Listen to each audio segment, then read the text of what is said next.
Good morning class.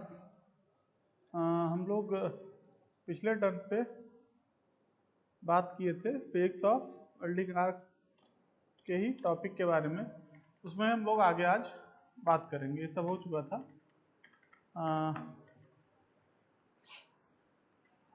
Temperature of the arc के ऊपर बात करना था। तो इसमें ये कहना है कि जो सेंटर पॉइंट है, सेंटर लाइन है इलेक्ट्रोड का, उस लाइन पर आप देखेंगे, उस लाइन पे सबसे ज़्यादा आपको टेम्परेचर दिखेगा। हॉटेस्ट पार्ट होगा वहाँ का पार्ट, जैसा कि दिखाया गया है। ये जो सेंटर वाला लाइन है, इस लाइन पे जो टेम्परेचर होगा, यहाँ पे मैक्सिमम टेम्परेचर होगा। उसके बाद आउटर सरफेस पे आप देखेंगे तो और कम होगा, उससे थोड़ा सा आउटर सरफेस में देखेंगे तो और टेम्परेचर कम होगा, उससे थोड़ा आउटर सरफेस में देखेंगे तो और टेम्परेचर कम होगा, उससे थोड़ा आउटर सरफेस में देखेंगे तो और टेम्परेचर कम होगा। ठीक है। अब इसमें बेसिकली ये चीज है, ये बेसिकली क्या दिखाया जा रहा है, टेम्परेचर डिस्ट्रीब्यूशन इन आर्क, कि मतलब एक आर्क के अंदर टेम्परेचर का डिस्ट्रीब्यूशन कैसे हो रहा है, इसके ऊपर बात किया जा रहा है। ठीक है। अब इफेक्ट ऑफ इलेक्ट्रोड पोलरिटी के ऊपर बात कर लेते हैं। मतलब अगर आपका कोई इलेक्ट्रोड है और ये आपका वर्कपीस है, इस इलेक्ट्रोड और वर्कपीस के बीच में ये पावर सप्लाई है और ऐसे कनेक्टेड है। अब ये मान लेते हैं पॉजिटिव टर्मिनल है और ये निगेटिव टर्मिनल है। ये आपका पावर सप्लाई है। ये पावर सप्लाई डीसी भी हो सकता है और एसी भी हो सकता है। अगर डीसी पावर सप्लाई है तो ये पोलरिटी जो निगेटिव थी उसको आप पॉजिटिव कर सकते हैं, और जो पॉजिटिव था उसको आप निगेटिव कर सकते हैं वर्कपीस को। ठीक है।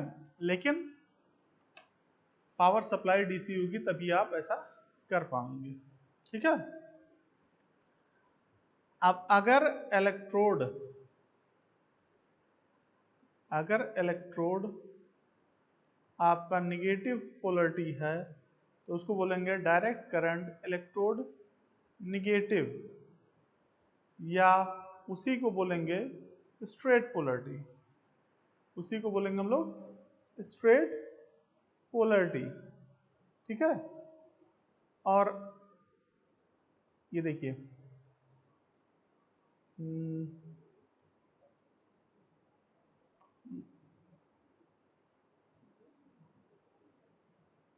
if the electrode is connected to the negative terminal of the power source, then it is called direct current electrode negative और straight polarity। ठीक है। दूसरा, अब अगर इलेक्ट्रोड आपका पॉजिटिव टर्मिनल पर है तो वो कहलाएगा डायरेक्ट करंट इलेक्ट्रोड पॉजिटिव, या उसी को हम दूसरे टर्म में बोलेंगे रिवर्स पोलरिटी। अब जो आपका एसी वेल्डिंग होगा उसमें half of the cycle straight polarity होगा और half of the cycle reverse polarity होगा। मतलब आधा साइकिल आपका स्ट्रेट पोलरिटी है और आधा साइकिल रिवर्स पोलरिटी है। ठीक है। क्लियर। अब आप किसको पॉजिटिव टर्मिनल रखेंगे और किसको निगेटिव टर्मिनल रखेंगे, ये कैसे डिसाइड करेंगे?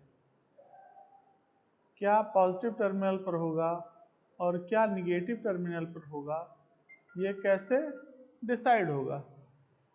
इसका डिसीजन कैसे लिया जाएगा कि कौन सा पॉजिटिव टर्मिनल पे होगा और कौन सा निगेटिव टर्मिनल पर होगा, ये कैसे डिफाइन करेंगे? तो इसको डिफाइन करने से पहले आपको ये जानना जरूरी है कि जो एनोड होता है, मतलब जो पॉजिटिव टर्मिनल होता है, वहां पर इलेक्ट्रॉन हाई वेलोसिटी से स्ट्राइक करता है। तो अगर वहां पर इलेक्ट्रॉन हाई वेलोसिटी से स्ट्राइक करता है तो इसका मतलब वहाँ हीट का जनरेशन ज़्यादा होता है, और अगर वहाँ हीट का जनरेशन ज़्यादा होता है इसका मतलब वो ज़्यादा पिघलेगा। तो जो आपका पॉजिटिव पोलैरिटी है उस पर 2/3 of total heat generation, total heat generated का 2/3 पार्ट पॉजिटिव पोलैरिटी पे आपको देखने को मिलता है, और 1/3 of total heat negative polarity पर देखने को मिलता है। तो सवाल ये आता है कि आप पॉजिटिव पोलैरिटी किसको बताएंगे, कौन पॉजिटिव पोलैरिटी होगा?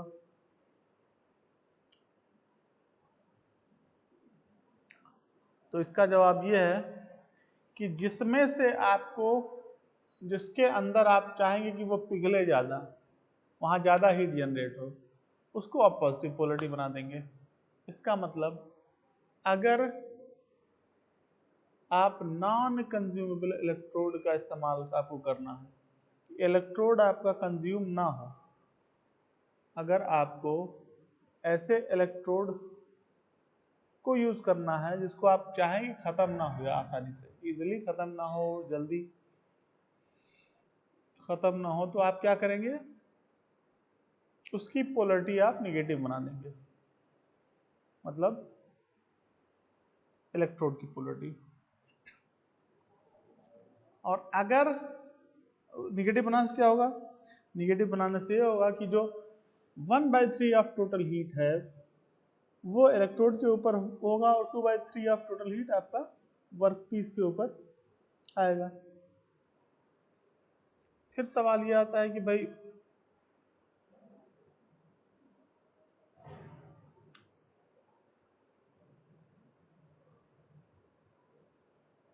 अगर आप कंज्यूमेबल इलेक्ट्रोड का इस्तेमाल कर रहे हैं, कंज्यूमेबल इलेक्ट्रोड, कंज्यूमेबल इलेक्ट्रोड क्या है, मतलब वह इलेक्ट्रोड जो कंज्यूम हो रहा है, जो खत्म हो रहा है। तो अगर आप कंज्यूमेबल इलेक्ट्रोड का इस्तेमाल कर रहे हैं, यूज कर रहे हैं, तो आपको क्या ध्यान देना है, तो आपको ये ध्यान देना है कि जो इलेक्ट्रोड आप इस्तेमाल कर रहे हैं उसका टर्मिनल आपका पॉजिटिव होना चाहिए, उसका टर्मिनल आपका पॉजिटिव होना चाहिए। उसका टर्मिनल अगर पॉजिटिव होगा तो वो 2/3 ऑफ टोटल हीट जो जनरेट होगा वो इलेक्ट्रोड के ऊपर होगा, और अगर 2/3 ऑफ टोटल हीट इलेक्ट्रोड के ऊपर होगा तो इसका मतलब इलेक्ट्रोड ज्यादा पिघलेगा। ठीक है, वो कंज्यूमर इलेक्ट्रोड की केस में आप ऐसा करते हैं। ठीक है, आते हैं, जैसे इस वीडियो में ये चीज बताया गया कि 1/3 ऑफ टोटल हीट जो जनरेट हो रहा है वो निगेटिव टर्मिनल पर जनरेट हो रहा है, मतलब कैथोड पर हो रहा है, और 2/3 ऑफ टोटल हीट जो है वो पॉजिटिव टर्मिनल पर हो रहा है, इसका मतलब एनोड पर हो रहा है। ऐसा क्यों हो रहा है, इसके पीछे रीजन ये है कि जो आपका इलेक्ट्रॉन है वो लाइट वेट का है, उसमें एक्सेलरेशन ज़्यादा हो सकता है, जबकि जो आपका आयंस हैं वो उन आयंस का एक्सेलरेशन ज़्यादा नहीं होता है, इसलिए वो आयंस जो हैं क्या होंगे, उनका एक्सेलरेशन कम होगा, और अगर उनका एक्सेलरेशन कम होगा तो इसका मतलब उनकी काइनेटिक एनर्जी कम होगी, और काइनेटिक एनर्जी कम होगी तो इसका मतलब वो हाई वेलोसिटी से इंपैक्ट नहीं करेगा, और आयन के कारण जितना हीट जनरेट हो रहा है उससे कहीं ज़्यादा आपका इलेक्ट्रॉन के कारण जो हीट जनरेट हो रहा है उसकी वैल्यू ज़्यादा होगी। तो इलेक्ट्रॉन जनरेट कहाँ से हो रहा है, इलेक्ट्रॉन आपका निगेटिव टर्मिनल से जनरेट हो रहा है, पॉजिटिव की तरफ जा रहा है, तो इसका मतलब स्ट्राइक किस पे कर रहा है आपका स्ट्राइक आपका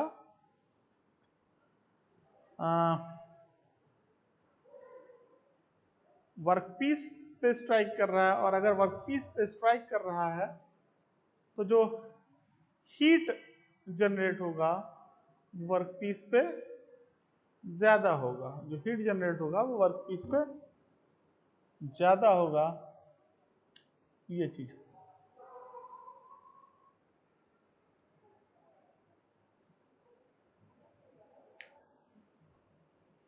ये रीजन इसमें भी बताया गया, ion being heavier than electrons that do not accelerate much so move at a low velocity in the arc region. ठीक है, ये हो गया।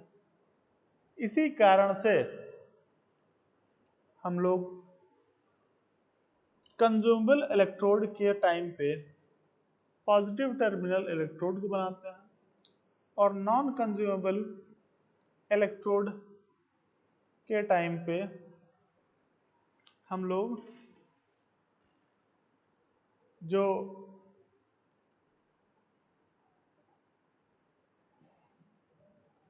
टर्मिनल बनाते हैं वो आपका नेगेटिव टर्मिनल बनाते हैं। एसी और डीसी में कंपैरिजन, आई थिंक ये हो गया था क्या। आर्क स्टेबिलिटी,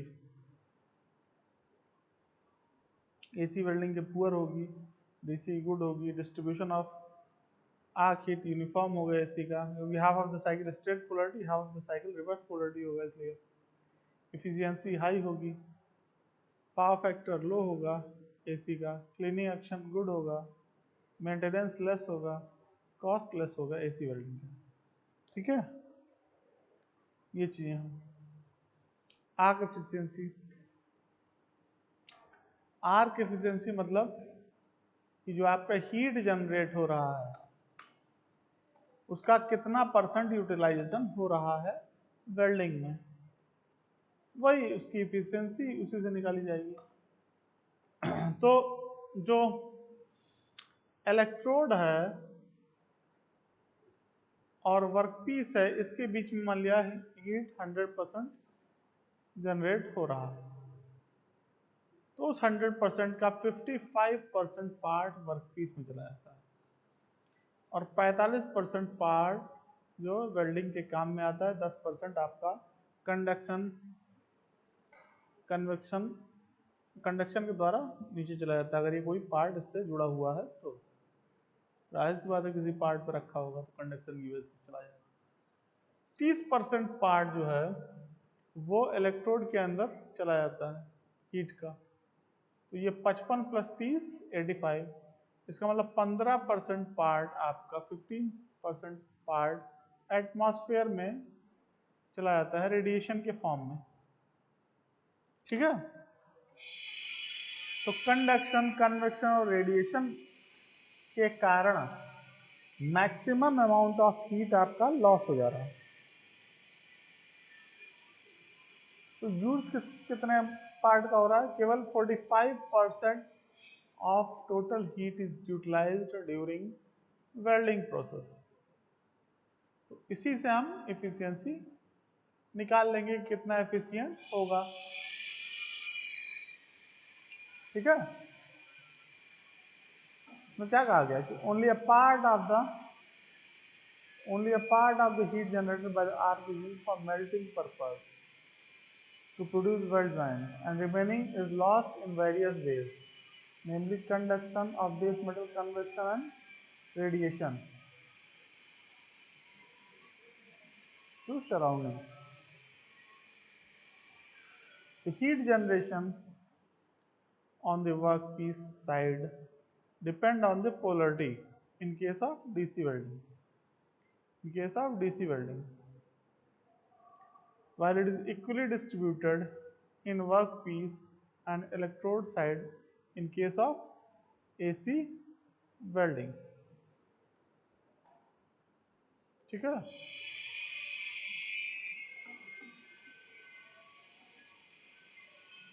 अब बात करते हैं आर्क ब्लो के बारे में। ठीक है, आर्क ब्लो क्या होता है?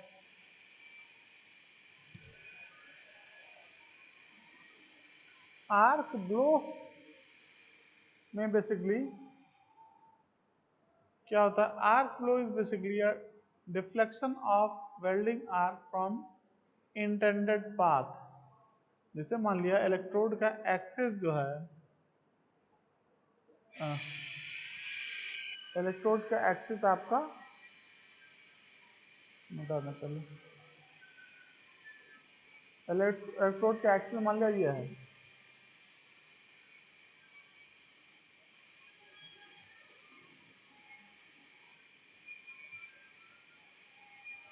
ये है इलेक्ट्रोड का एक्सिस। तो इस एक्सिस पर अगर ये है आर्क आपका ब्लो कर रहा है तो इसको बोलेंगे without arc blow, without arc blow. Forward arc blow क्या आपका होगा, जब ये एक्सिस ऐसे है और आर्क आपका ऐसे ब्लो कर रहा है, तो ये जो होगा ये एंगल, इसकी वजह से इसको कहेंगे फॉरवर्ड। और बैकवर्ड कब होगा, जब ये एक्सिस ये है और ये आर्क इधर ब्लो हो रहा है, तो ये कहलाएगा बैकवर्ड आर्क ब्लो। यही बेसिक थीम है इसका। तो बेसिकली आर्क ब्लो को कैसे कहेंगे, arc blow is basically a deflection of welding arc from its intended path. इसका मतलब एक्सिस ऑफ इलेक्ट्रोड। तो जो इलेक्ट्रोड का एक्सिस होगा उस एक्सिस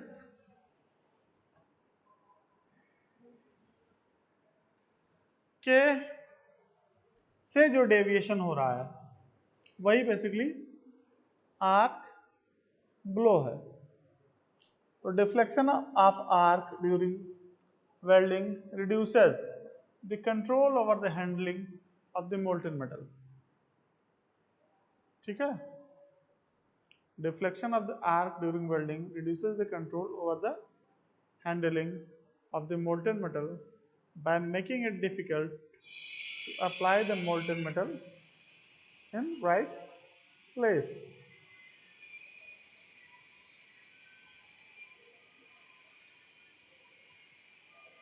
ठीक है,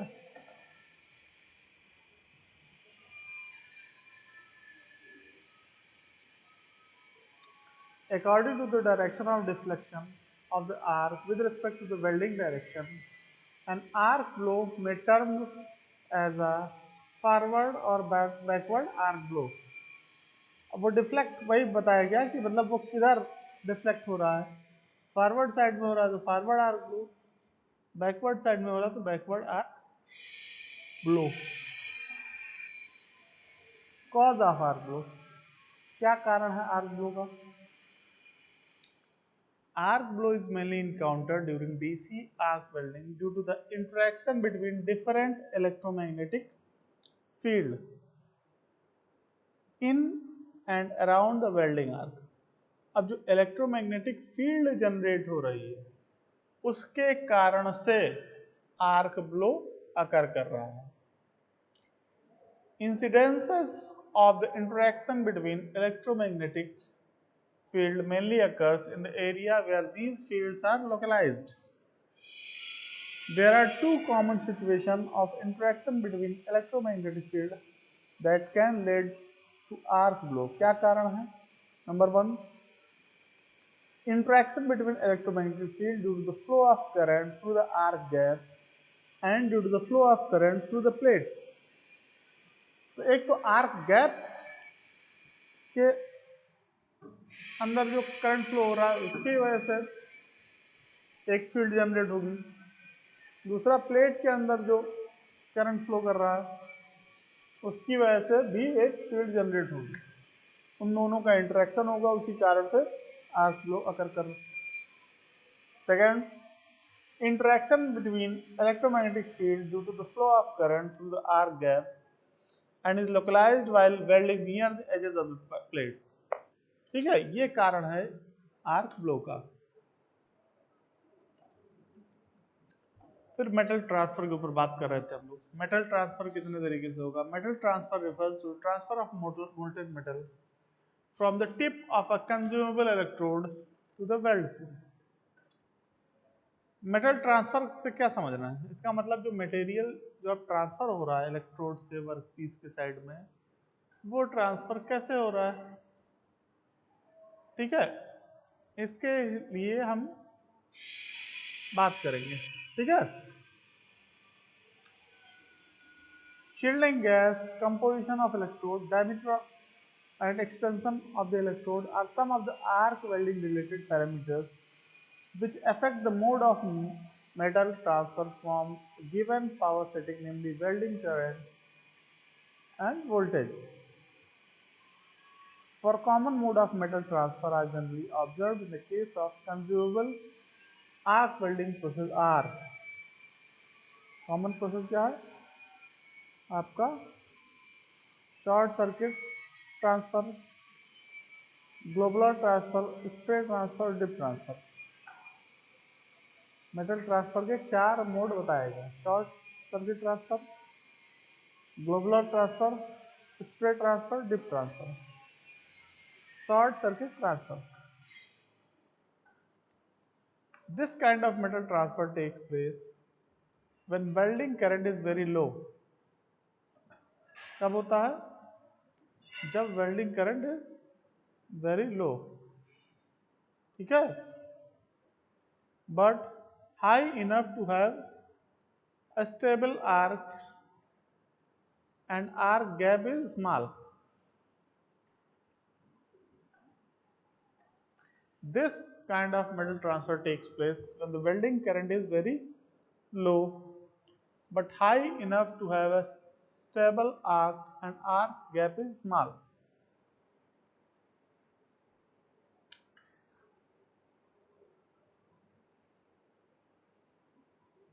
ये कब होता है? जब वेल्डिंग करंट कम होता है लेकिन इतना होता है कि स्टेबल आर्क मेंटेन करे और आर्क गैप भी आपका कम होता है, तब इस तरीके का मेटल ट्रांसफर होता है। उसको क्या बोलते हैं? Short circuit metal, short circuit transfer. Under these welding conditions molten metal droplets grow slowly at the tip of the electrode and then as soon as drop touches the weld pool, short circuiting takes place. क्या होता है कि figure से देखिए, ये आपका drop है, drop of molten metal, ये इसके कांटेक्ट में आ गया, कांटेक्ट में आते ही शॉर्ट सर्किट हो जाएगा, ठीक है।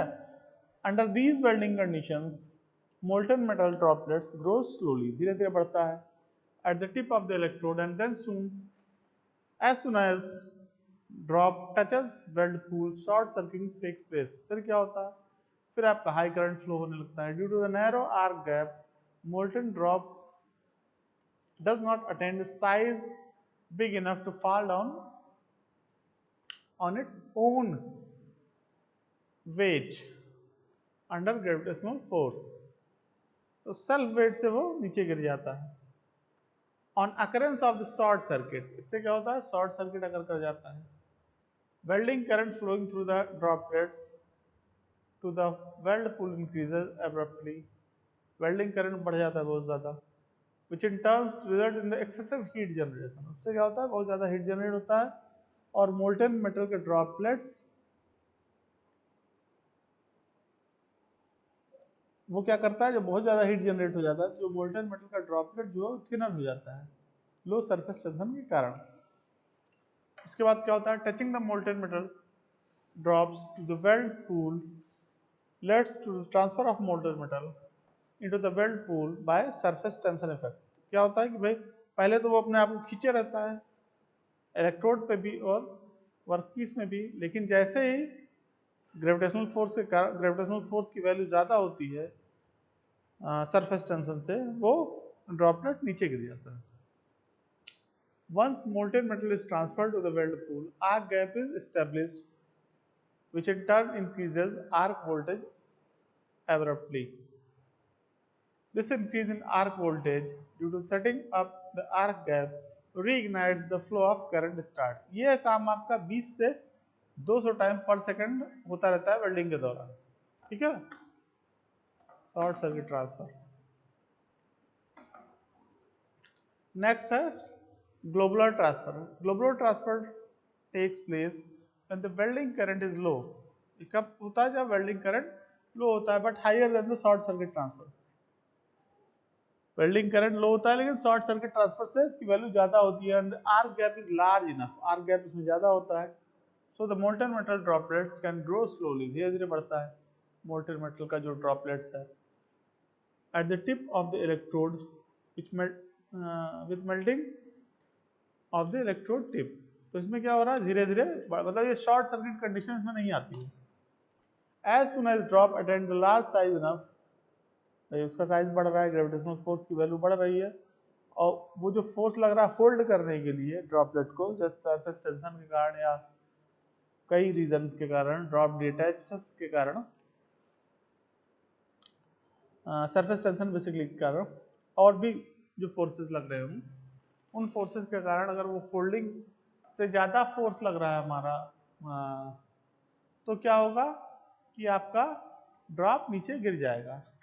As soon as the drop attains large size enough and so gravitational force becomes more than the other drop holding forces such as surface tension force, drop detaches from the electrode tip and it transferred to the weld pool. No short circuit takes place in the mode of metal transfer। ठीक है, इस mode में कोई भी short circuit की condition नहीं देखने को आपको मिलती है। नेक्स्ट है short circuit transfer. Short circuit transfer क्या है? शॉर्ट सर्किट ट्रांसफर में क्या हो रहा है? शॉर्ट सर्किट ट्रांसफर में हो क्या रहा है? Touching the molten metal drop to the weld pool leads to the transfer of molten metal into the weld pool by surface tension effect। Once molten metal is transferred to the weld pool, an arc gap is established, which in turn increases the arc voltage abruptly। This increase in arc voltage due to setting up the arc gap reignites arc and flow of current starts। This whole process is repeated in very short circuit वाला ये था, ठीक है, globular का ये है। Next आपका spray transfer. Short circuit में वो शॉर्ट सर्किट क्रिएट कर रहा है, ग्लोबुलर में शॉर्ट सर्किट वाली कंडीशन नहीं है, वो अपने आप ड्रॉप होकर वो वेल्डिंग परफॉर्म हो रही है। ठीक है, drop of molten metal.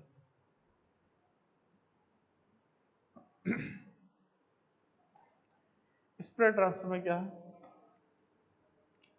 This kind of metal transfer takes place when welding current density is higher than the required for globular transfer।